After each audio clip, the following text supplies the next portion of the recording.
और देवताओं की सभी इंद्रियां पूजी जाती हैं, लेकिन लिंग इंद्रिय नहीं पूजी जाती। और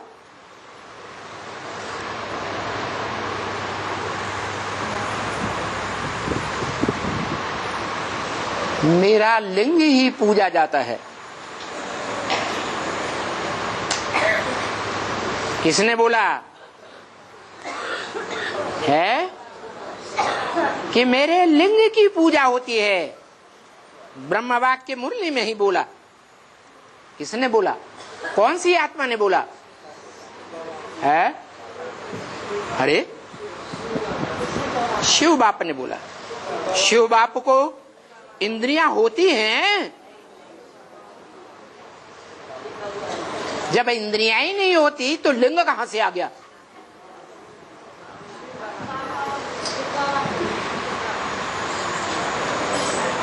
हाँ, वो जिसमें प्रवेश करता है मुकर्रर रूप से, उसमें लिंग इंद्रिय भी होती है और इंद्रियों के साथ साथ, और उसी का ही ज्ञान है कि अपने अंदर के कामदेव को भस्म कर देता है।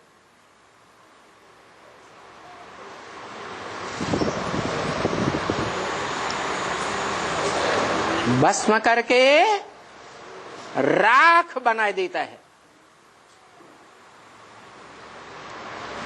इसलिए यादगार क्या दिखाते हैं? राख बनने की क्या यादगार दिखाते हैं? अरे महाकाली सर पे राख की महाकाली की बात नहीं हो रही है। महाकाली सर पे बसंत की आरती की महाकाल की बात हो रही है। महाकाली की तो बता रही है। तो महाकाल राख संस्थान से लाके उस पे भस्म रमाई जाती है। जो बोला है अव्यक्तवाणी में भी बोला। अब देखेंगे राख कौन बनते हैं और कितने बनते हैं। और कोटों में से एक माना करोड़ों पुरुषार्थियों में से एक और लाखों में से एक कौन निकलते हैं, वो भी देखेंगे।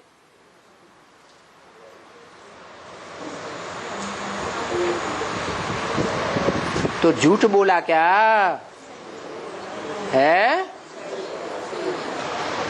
झूठ बोलने का तो बात ही नहीं। शास्त्रों में भी कहते हैं ब्रह्मम वाक्यम जनार्दनम। ब्रह्म वाक्य तो पत्थर की लकीर। भले गुलजार दादी के द्वारा बोला गया, लेकिन बोला किस आत्मा ने है? ब्रह्मा की आत्मा ने बोला। तो झूठ होने का कोई सवाल नहीं। जरूर कोई अव्वल नंबर ऐसी आत्मा निकलती है जो देह को क्या बना देती? देहभान को राख बना देती। और देहभान में भी मुख्य इंद्रिय कौन सी गाई जाती है, जिसके लिए कहते हैं इंद्रिय जीते जगत जीत, काम जीते जगत जीत।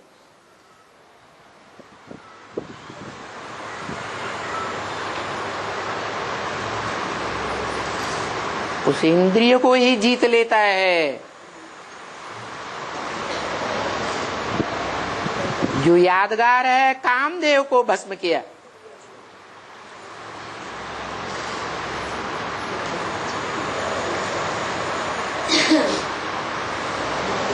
कामदेव ही भस्म हो गया।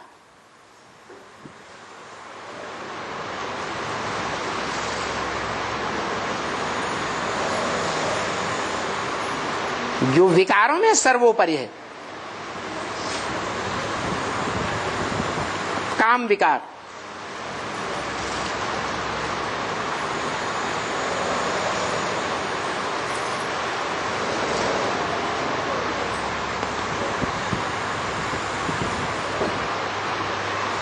डकैतों की मंडली के मुखिया को पकड़ लिया जाए,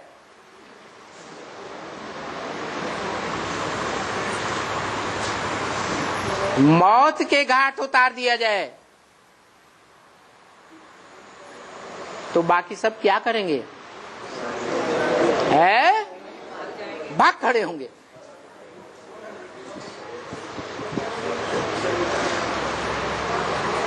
तो बताया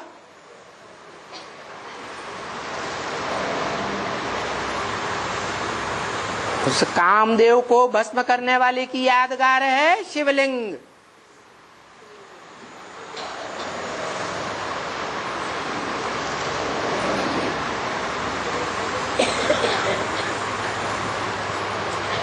वो शिवलिंग जो यादगार है उसका सात्विक स्वरूप कौन से मंदिर में दिखाया गया था?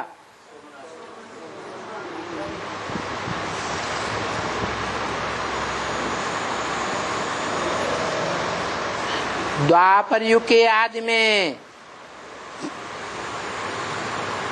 जब से भक्ति मार्ग शुरू होता है,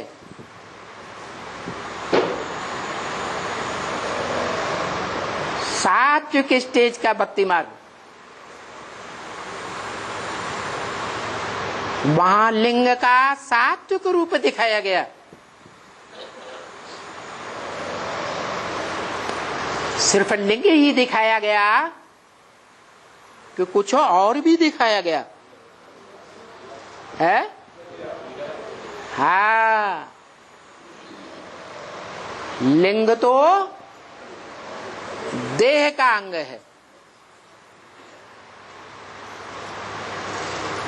देह का सूचक है,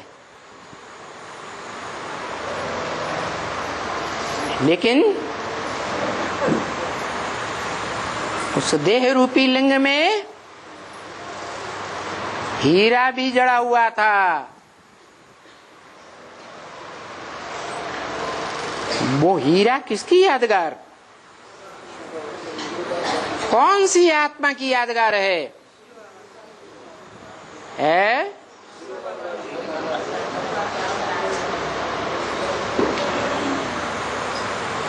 शिव बाप की यादगार या शिव बाबा की यादगार? शिव बाप तो इस सृष्टि रूपी रंगमंच पर सदा काल नहीं रहता, सदा काल रहने वाला जो सदा शिव गाया हुआ है, तीनों काल को सदा कहा जाता है। भूत, भविष्य और वर्तमान में भी रहने वाला सदा शिव कहा जाता है।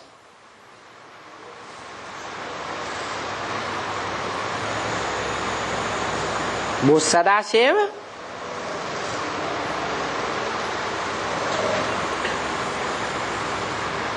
टाइटलधारी है,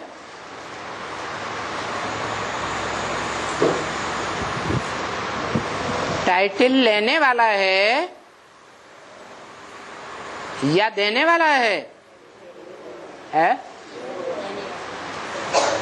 लेने वाला है।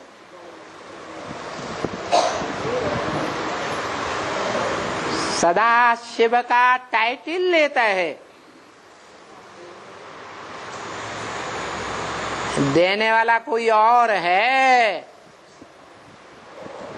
जो त्रिकालदर्शी तो है, परंतु मास्टर त्रिकालदर्शी नहीं है। मास्टर माने शरीर की कर्मेंद्रियों के द्वारा प्रैक्टिकल सदा काल कर्म करने वाला, तीनों काल में।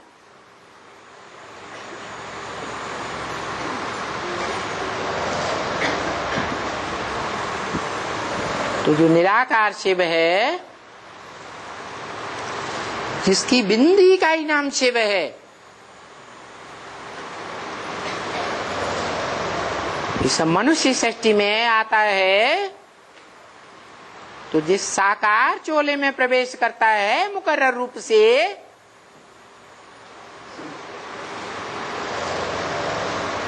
उस साकार चोले को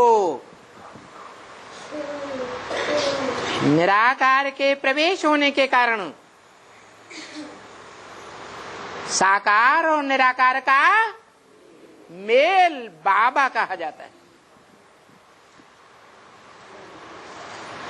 वो शिव बाबा कहा गया। जिस शिव बाबा में शिव है निराकार और बाबा है साकार, माने लिंग है साकार की यादगार और उसमें निराकार की यादगार हीरा। कौन सी आत्मा की यादगार है हीरा? है हीरो पाटधारी की यादगार हीरा। निराकार आत्माओं का बाप शिव हीरो नहीं है, हीरो है या पर्दे के पीछे गुप्त पार्ट बजाने वाला डायरेक्टर है। रंगमंच पर डायरेक्टर कभी प्रत्यक्ष नहीं होता, वो पर्दे के पीछे से ही इशारे देते रहता है। उन इशारों को देव आत्माएं पकड़ती हैं।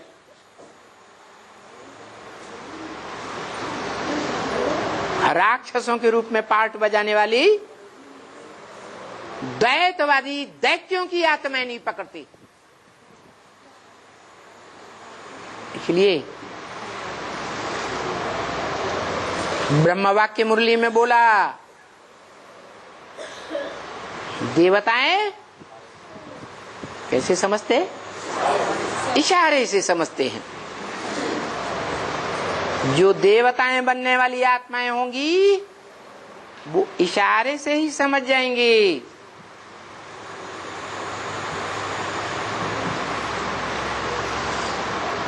देव आत्माएं नहीं होंगी।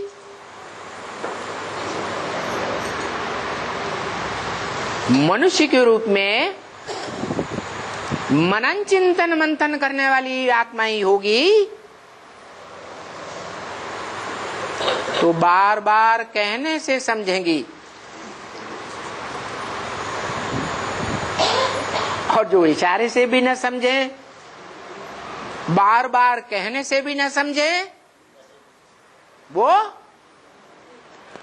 पक्के द्वैतवादी दैत्य कहे जाते हैं। क्या कहे जाते? दैत्य। किसकी संतान है? दिति की संतान दैत्य कहे जाते।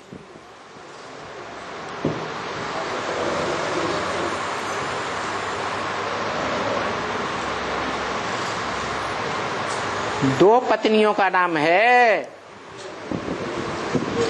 सृष्टि के आदि काल में।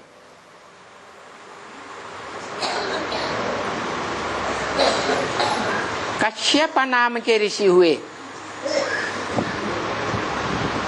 कश्य माने याद का तेज, पानी पीने वाले। क्या पीने वाले? याद का, योग का तेज पीने वाले कश्यप ऋषि। उनकी दो पत्नियां, बड़ी पत्नी का नाम दिति, उससे पैदा होने वाले बड़े बच्चों का नाम दैत्य पड़ा। एक मात्रा बढ़ जाती है बच्चे के अर्थ में। जैसे ब्रह्मा के बच्चे ब्राह्मण, विष्णु के बच्चे वैष्णव, शिव के बच्चे शैव। ऐसे ही दिति से पैदा होने वाले दैत्य। दिति का अर्थ यह है खंडित। कैसी पत्नी? अखंड ब्रह्मचारिणी नहीं,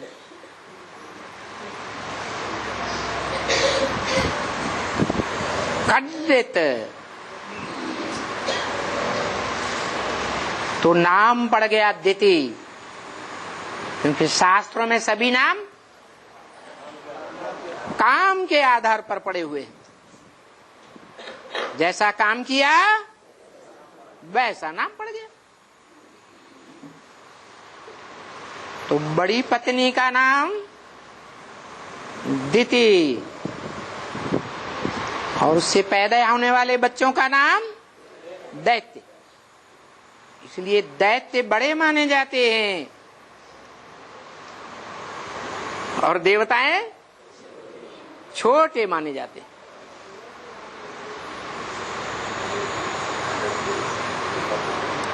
क्यों? दैत्य बड़े क्यों? अरे बड़ा काम करें तो बड़े और छोटा काम करें तो छोटे।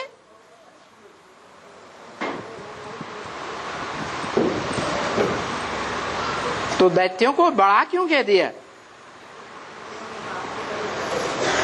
है?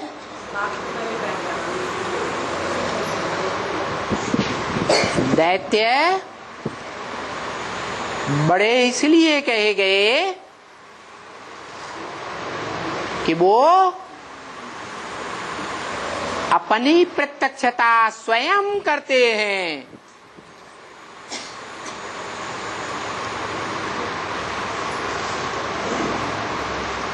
और जो बाप के बच्चे हैं, ज्ञान सूर्य के बच्चे ज्ञान सितारे हैं, वो अपने प्रकाश को स्वयं प्रकाशित नहीं करते।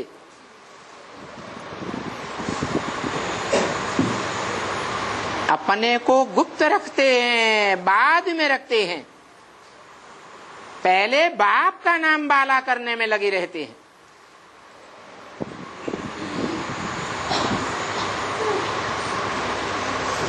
वो हैं सूर्य के बच्चे, दिन के बच्चे, सितारे, चैतन्य ज्ञान सितारे। और जो अपने को पहले स्वयं प्रत्यक्ष करते हैं संसार के सामने। भक्ति मार्ग के हुए दिखावा करने वाले या ज्ञान मार्ग के हुए? भक्ति मार्ग के हुए। वो रात के चैतन्य सितारे हैं।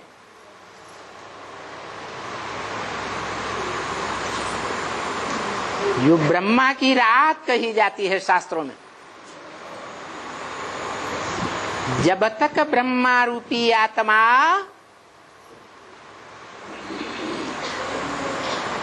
अज्ञान के अंधेरे में रहती है, तब तक उस ब्रह्मा रूपी माता की गोद में पलने वाले सितारे, जिन्हें कुखवंशावली ब्राह्मण कहा जाता है। कुख माने गोद।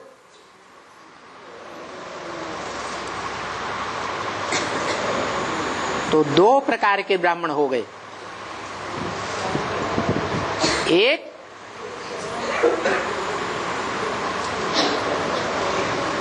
ब्रह्मा मुख से ज्ञान की वाणी सुनाने वाला ज्ञान सूर्य शिव,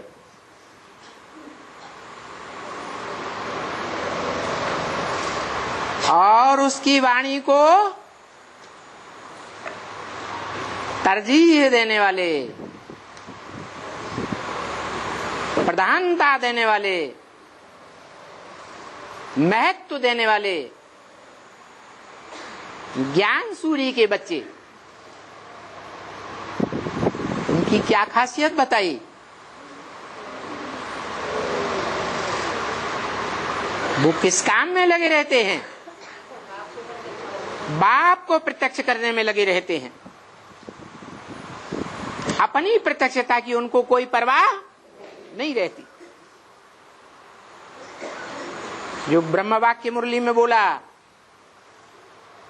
सन सोज फादर और फादर सोज सन। जो बच्चे हैं उनका काम है बाप को प्रत्यक्ष करना। तो वो ज्ञान सूर्य के बच्चे, सूर्यवंशी बच्चे हैं।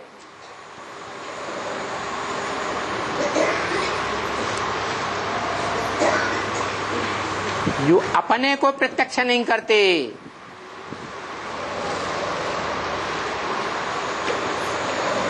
बाप ही उन बच्चों को प्रत्यक्ष करता है।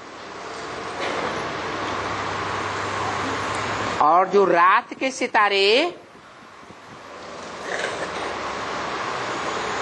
राकापति चंद्रमा के रात्रि में पलने वाले सितारे हैं,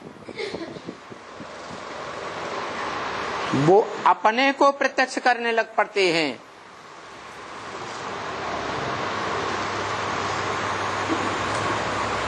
भले चंद्रमा 16 कला संपूर्ण प्रत्यक्ष हो जाता है, तो भी वो सितारे स्वयं की प्रत्यक्षता में लगे रहते हैं। और जब ज्ञान चंद्रमा ब्रह्मा अज्ञान अंधकार में होता है, अपने को ही साकार गीता का भगवान मानता है, बाप को नहीं जानता, तो भी वो चंद्रमा की रहबरी में पलने वाले सितारे संसार में अपने को प्रत्यक्ष करते हैं, बाप को प्रत्यक्ष नहीं करते। ब्रह्मा की दाढ़ी की लाज नहीं रखते। यही कारण है कि 2500 वर्ष के भक्ति मार्ग में ब्रह्मा का कोई मंदिर नहीं बनाया जाता जहां ब्रह्मा की पूजा होती हो। ब्रह्मा की मूर्तियां नहीं बनाई जाती।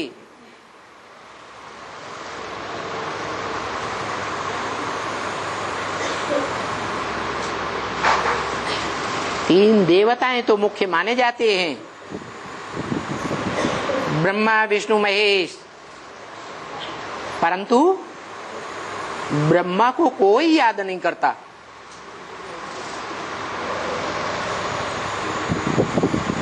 क्यों ऐसा हुआ?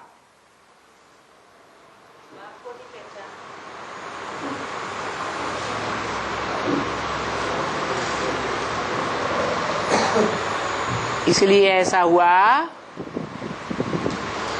कि ब्रह्मा की गोद में पलने का जिनको फखुर रहता है,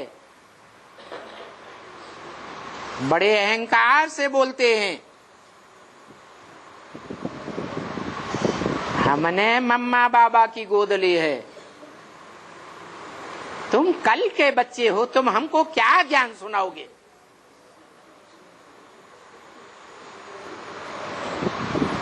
कोई बात करने के लिए भी तैयार नहीं होते।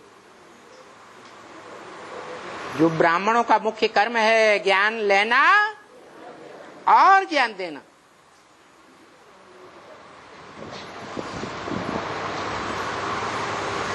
तो ऐसी दे अहंकारी ब्राह्मण बच्चे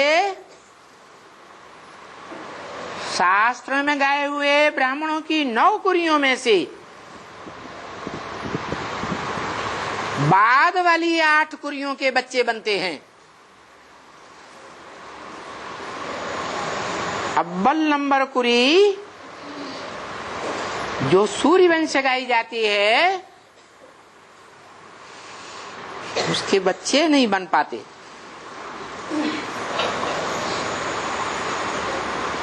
न ज्ञान सूर्य को पहचान पाते, न ज्ञान सूर्य से वर्षा ले पाते।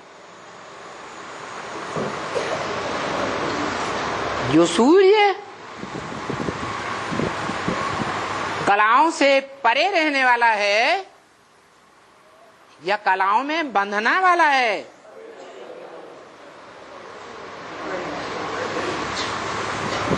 तो वो ज्ञान सूर्य के सूर्यवंशी बच्चे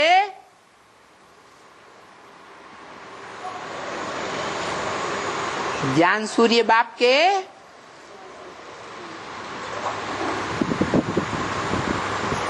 बताई हुई कलातीत स्टेज को पाने वाले हैं।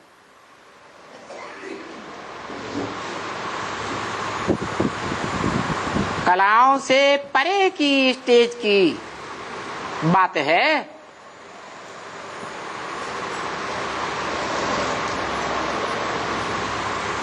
कलाओं में देह अभिमानी बंधते हैं।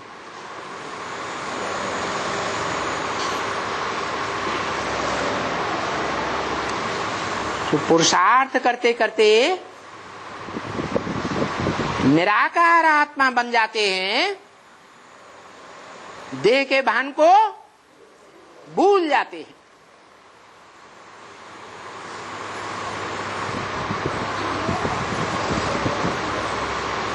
रुद्रगण कहे जाते हैं।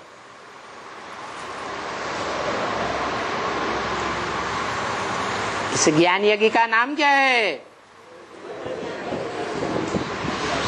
सिर्फ रुद्र ज्ञान यज्ञ नहीं, अविनाशी रुद्र ज्ञान यज्ञ। कैसा यज्ञ? अविनाशी, इसका कभी विनाश होता ही नहीं। क्या महाविनाश में इस ज्ञान यज्ञ का विनाश नहीं होगा?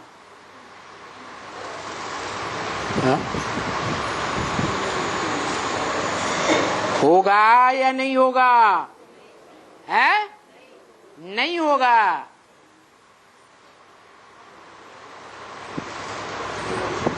जो ज्ञान है वो चैतन्य आत्माओं के लिए होता है या जड़ शरीर के 5 तत्वों के लिए होता है? हैं? तो चैतन्य आत्माओं के लिए जो स्थापना और विनाश का टाइम नुदा हुआ है, जैसे सभी धर्मावलंबी और उनके धर्म पिता का टाइम नुदा हुआ है धर्म स्थापना के लिए, ज्यादा से ज्यादा 100 वर्ष, ऐसे ही जो सत्य सनातन धर्म का धर्म पिता है वो भी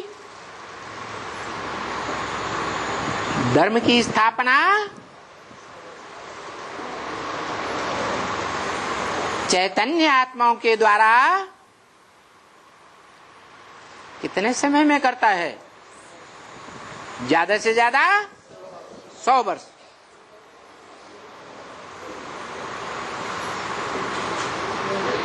जिन 100 वर्षों की शुरुआत 1936-37 से लेकर 2036-37 तक नुदी हुई है। ये चैतन्य आत्माओं की बात है। चैतन्य आत्माएं जो शरीर धारण करती हैं उन प्राणी मात्र के 5 तत्वों से बने हुए शरीरों की विनाश की बात है या आत्माओं के विनाश की बात है? शरीरों के विनाश की बात है। 2036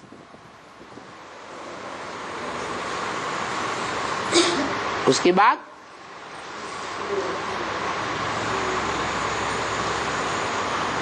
आत्माएं तो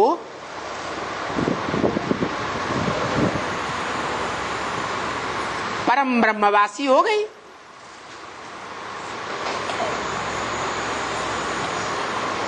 परम ब्रह्म रूपी माता के बुद्ध रूपी पेट में समा गई। नंबर बार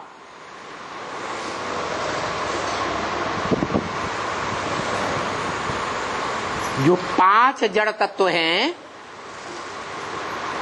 वो इस पृथ्वी पर ही रहते हैं कि वो भी चले जाते हैं,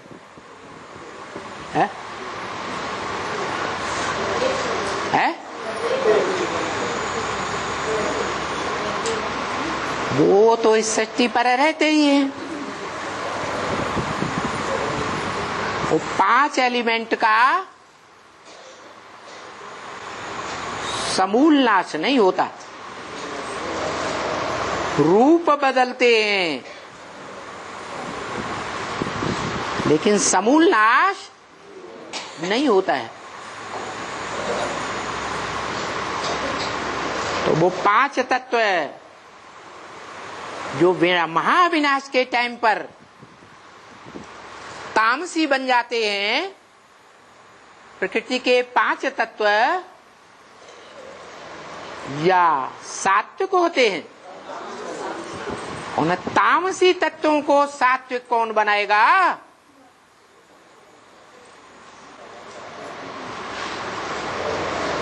अपने आप बनेंगे।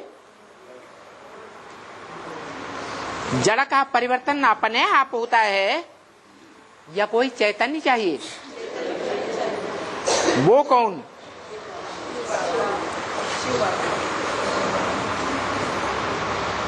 वो है प्रकृतिपति। प्रकृति 5 तत्वों के संघात को कहा जाता है।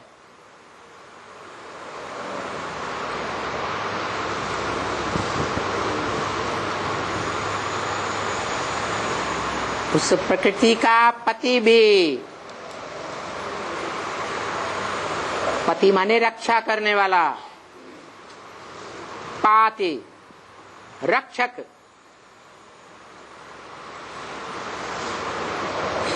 प्रकृति का शब्द का अर्थ ही है प्रमाणे प्रकृष्ट, कृति माने रचना। कैसी रचना? प्रकृष्ट रचना। ऐसी पावरफुल रचना जिसको दुनिया की कोई भी हस्ती क्रॉस नहीं कर सकती। चैतन्य प्रकृति की बात है। भले जड़त्व में ही बुद्धि वाली है,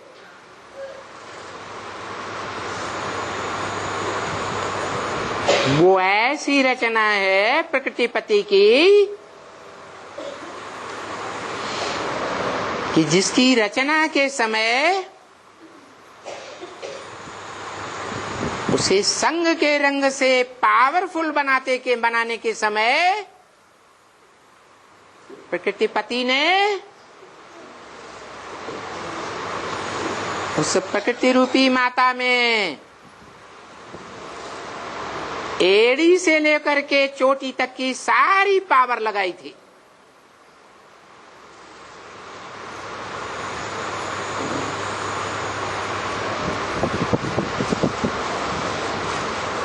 जो हम सब जानते हैं। इस दुनिया में भी कोई भी मनुष्य मात्र का परिवार हो,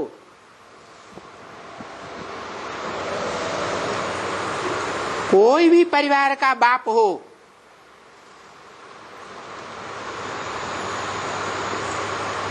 अपनी पहली रचना को सबसे जास्ती प्रधानता देता है। अपनी सारी शक्तियां एड़ी चोटी की लगाता है या नहीं लगाता? इस सब प्रकार की परंपराएं कहां से चलती हैं? संगम युग से।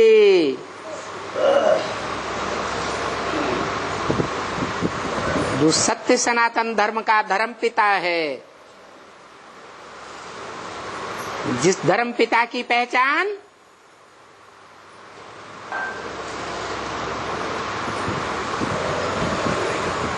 शिव बाप के अलावा इस मनुष्य सृष्टि में कोई को नहीं होती।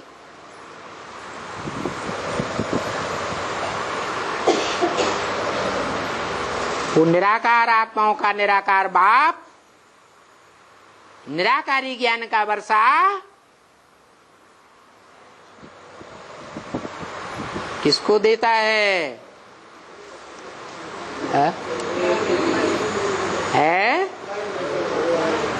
जो मनुष्य सृष्टि में निराकार बाप का बड़ा बच्चा कहा जाता है। जिस मनुष्य सृष्टि में पहले पहले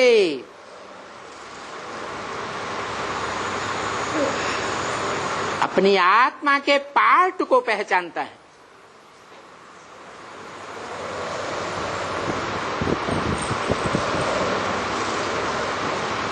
और पहचान कर सारी मनुष्य सृष्टि की आत्माओं को, मनुष्य मात्र को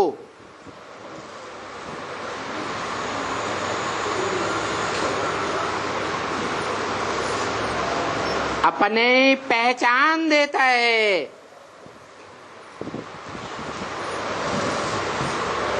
जो ब्रह्म वाक्य में भी महावाक्य है, बाप की पहचान बाप के सिवाय कोई नहीं दे सकता, चाहे वो आत्माओं का बाप हो, चाहे वो मनुष्य सृष्टि का बेहद का बाप हो,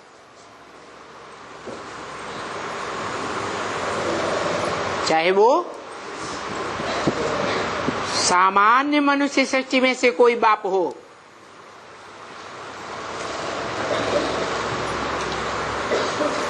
उस बाप की पहचान बच्चों को बाप के सिवाय कोई नहीं दे सकता, और बच्चों को बाप की पहचान किसके द्वारा मिलती है? माता के द्वारा मिलती है। माता रचना है, कृति है, परिवार की प्रकृष्ट कृति, प्रकृष्ट रचना।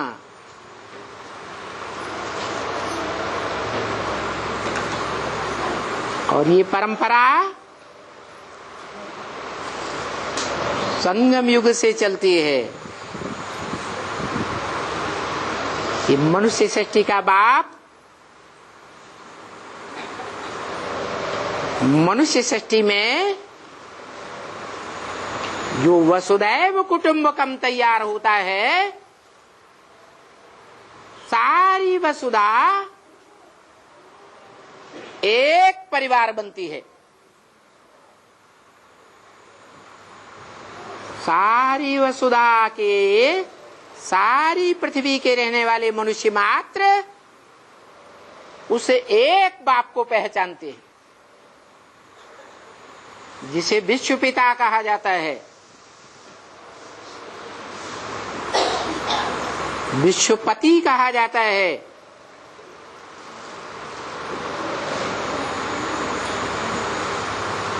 वो विश्व पिता पहले पहले अपनी पहचान किसको देता है?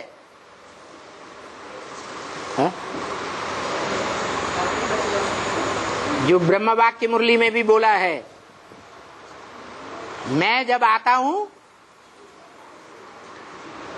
तो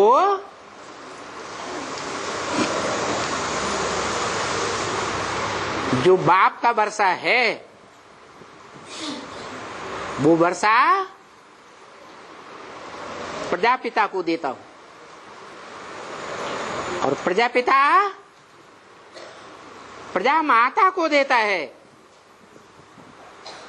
और माता के द्वारा सब बच्चों को नंबरवार वर्षे की प्राप्ति होती है।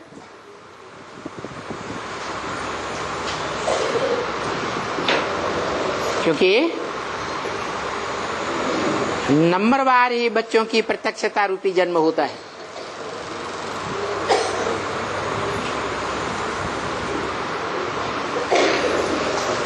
तो बात थी रचयिता बाप की प्रकृष्ट रचना कौन हुई, क्या कहें, है अरे प्रकृति। जो बोला है अव्यक्त वाणी में, माया ने किससे बुद्धि रूपी हाथ मिलाया, प्रकृति से हाथ मिला लिया।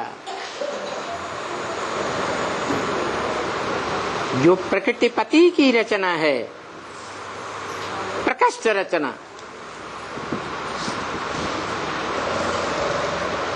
और जब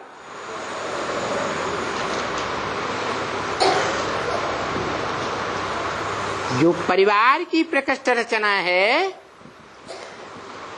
बाप की पहली पहली रचना परिवार की मूल माता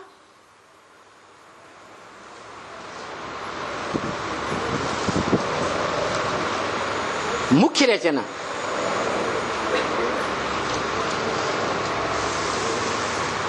तो बाद में आने वाले जो भी रचना रूपी बच्चे हैं वो किसके अधीन हो गए है? माता से पैदा होने वाले बच्चे किसके अधीन होते हैं? माता के अधीन होते हैं।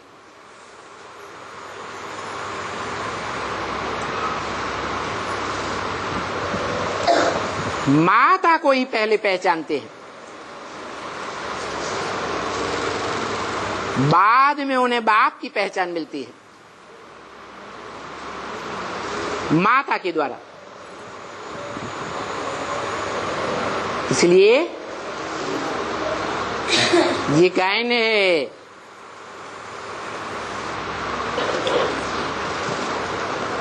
जगदम्बा का, सारे जगत की अम्बा।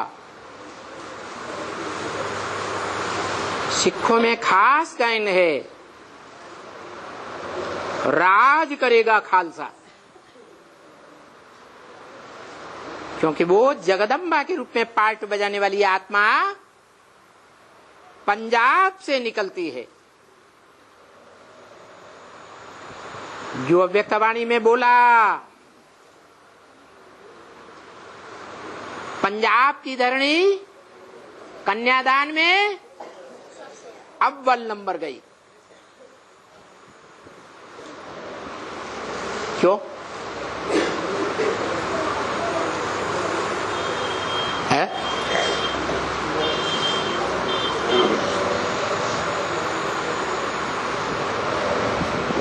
पंजाब की धरणी को ही क्यों बताया? धरणी माने कन्या माता रूपी धरणी, धारणा शक्ति।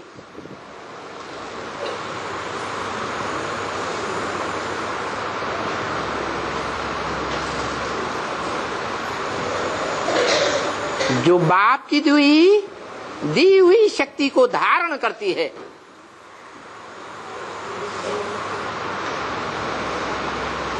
बाप जीवन में उस शक्ति को धारण करके नहीं रह सकता।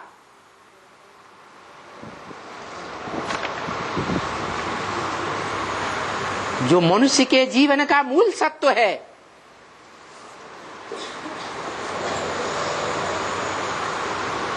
बाप भी धारण नहीं कर सकता जीवन भर।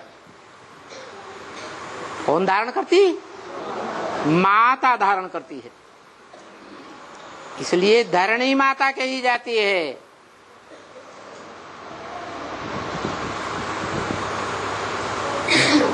कन्याओं माताओं को धरणी माता बोला है। उन कन्याओं माताओं में जो अव्वल नंबर है उसको जगदम्बा नाम दिया है। वो जगदम्बा सात्विक रूप में दुर्गा कही जाती है। दुर्गुणों को दूर करने वाली दुर्गा, और तामसी रूप धारण करती है तो महाकाली कही जाती है। जो महाकाली इस समूची सृष्टि के विनाश काल में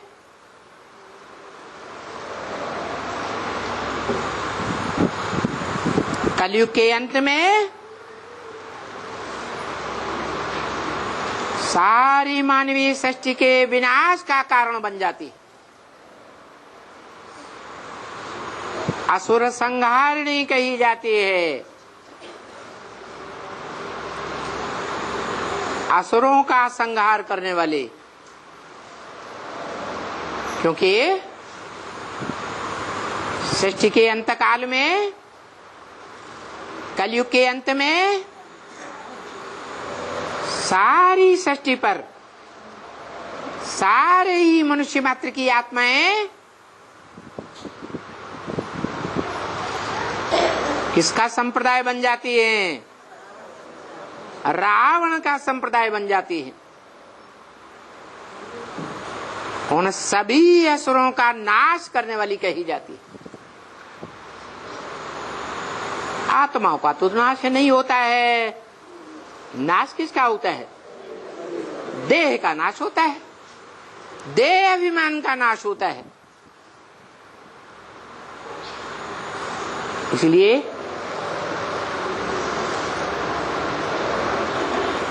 देह को अलग कर देती, देह भान को अलग कर देती।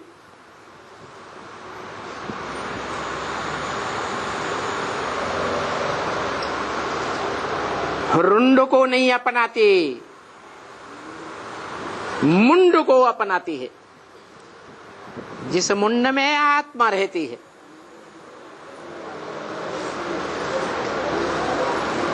तो मुंडमाला धारण करती है।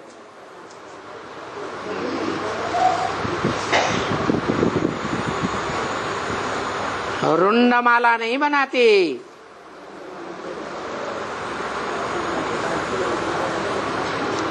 क्यों मुंडमाला को अपनाती है? क्योंकि इस मनुष्य सृष्टि में जो भी मनुष्य मात्र हैं, सब रुद्र के बच्चे हैं या नहीं हैं? है? किसके बच्चे हैं? मुंडमाला है। 500-700 करोड़ रुद्रमाला कही जाती है। मुंडमाला कहो।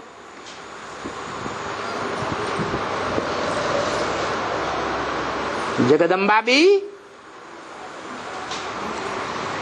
मुंडमाला अर्थात रुद्रमाला का मणका है या नहीं है? है।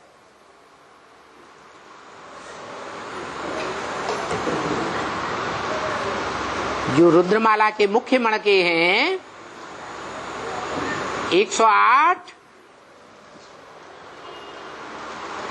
उनमें अव्वल नंबर मणका और लास्ट नंबर का मणका दोनों ही जो हल्के फुल्के फूल के समान पार्ट बजाने वाली आत्मा शिव है,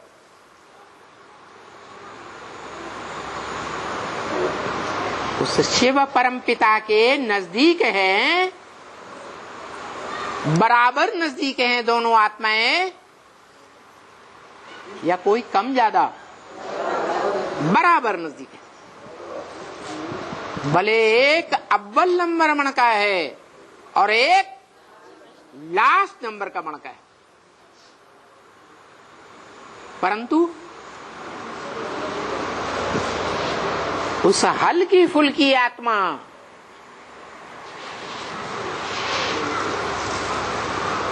जो कभी भारीपन का अनुभव नहीं करती,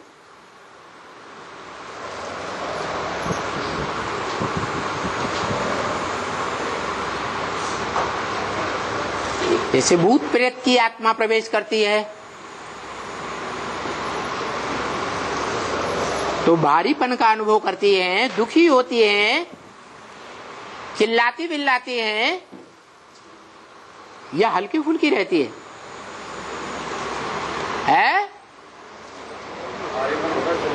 है भारीपन का अनुभव होता है। भले वो सूक्ष्म शरीरधारी आत्माएं कितनी भी श्रेष्ठ पार्ट बजाने वाली ब्रह्मा जैसी आत्मा ही क्यों न हो, फिर भी जिस चोले में प्रवेश करती है उस चोले को भी हल्कापन महसूस कराती है या भारी कर देती है? भारी कर देती। लेकिन शिव की आत्मा जिसमें भी प्रवेश करके पार्ट बजाती है, चाहे मुकर्रर रथधारी में पार्ट बजाए, चाहे टेम्परेरी रथ में पार्ट बजाए, तो भी रथधारी को पता चलता है या नहीं पता चलता?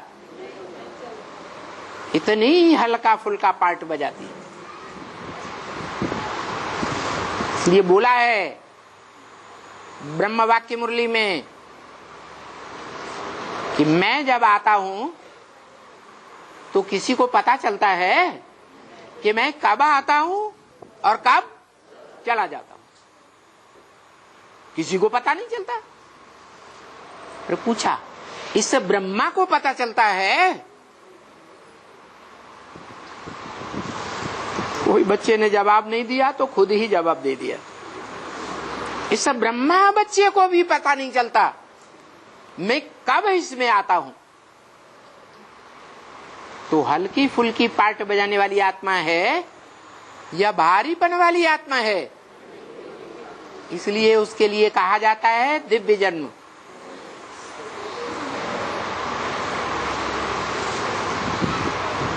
कब आती है, कब जाती है, किसी को पता ही नहीं चलता। और वो हल्की फुल्की आत्मा, नाम क्या बताया? अरे उसका नाम क्या है? शिव बाप। हम बच्चों को भी बताती है, मैं तुम बच्चों को आप समान बनाकर जाऊंगा। कैसा बनाकर जाऊंगा? आप समान। नंबर बार बनाकर जाऊंगा या एक जैसा आप समान बनाकर जाऊंगा?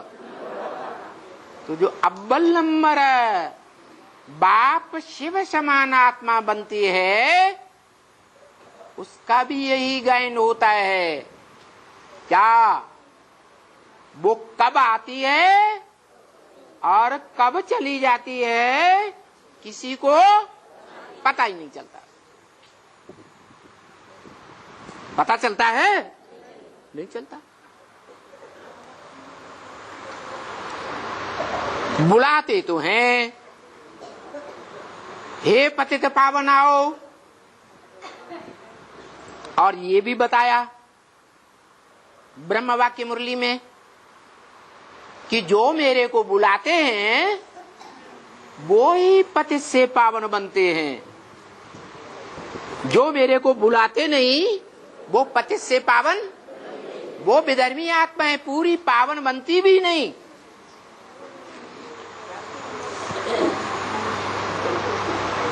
इसलिए दूसरे धर्मों में कन्वर्ट हो जाती है।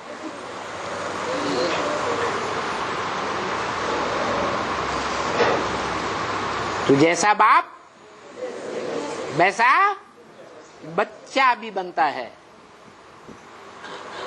बाप 100%,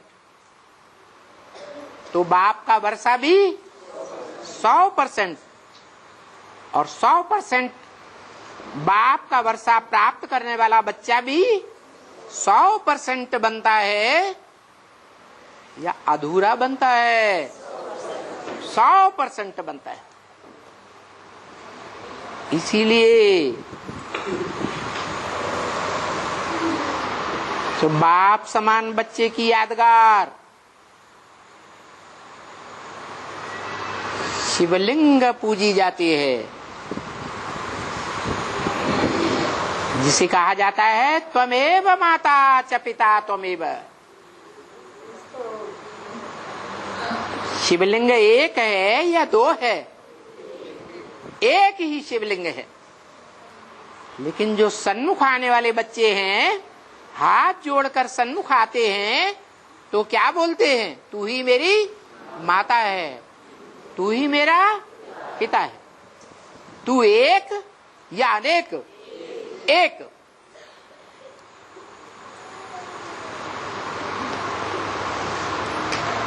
माता पहले क्यों बोलते हैं? है त्वमेव माता च पिता त्वमेव, तुम ही हो माता, पिता तुम ही हो। माता पहले क्यों बोलते हैं? हैं? हाँ, क्योंकि बच्चा पहले माँ को पहचानता है।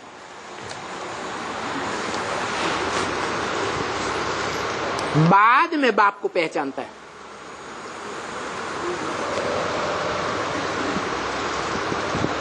उसे सृष्टि रूपी रंगमंच पर जो भी बच्चे प्रत्यक्ष होते हैं, प्रत्यक्षता रूपी जन्म लेते हैं, वो किसको पहले पहचानते हैं? हैं? माता को पहले पहचानते हैं।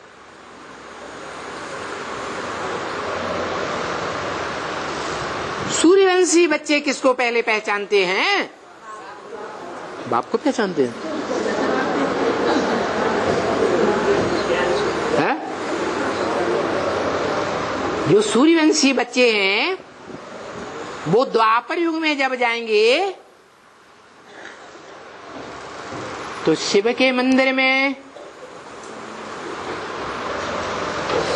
शिवलिंग के सामने जाएंगे तो बोलते नहीं है तुमेव माता च पिता तुमेव, है? तो माता का नाम वो बच्चे भी क्यों बोलते हैं? हाँ, माँ जो साकार होती है, 5 साकार तत्वों का आधार होती है, 5 तत्वों का साकार स्वरूप होती है।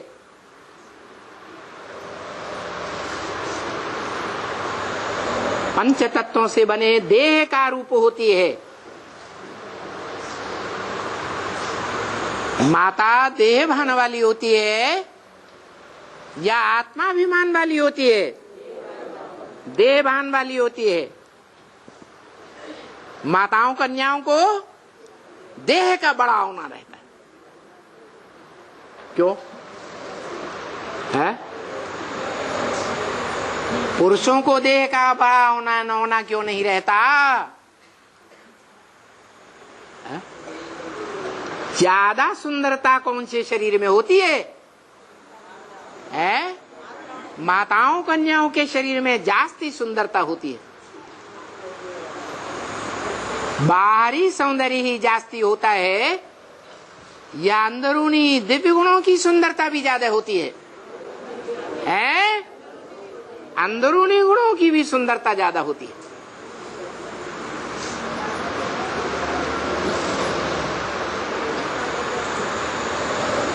भले कलयुग का अंत ही क्यों ना आ जाए तो भी आंतरिक और बाह्य सौंदर्य कन्याओं माताओं में जास्ती होता है, क्योंकि सर्वगुणों का राजा कौन सा गुण है? सहनशीलता। और वो सहनशीलता माताओं कन्याओं में जास्ती होती है या पुरुषों में जास्ती होती है? और ये गुण अंदरूनी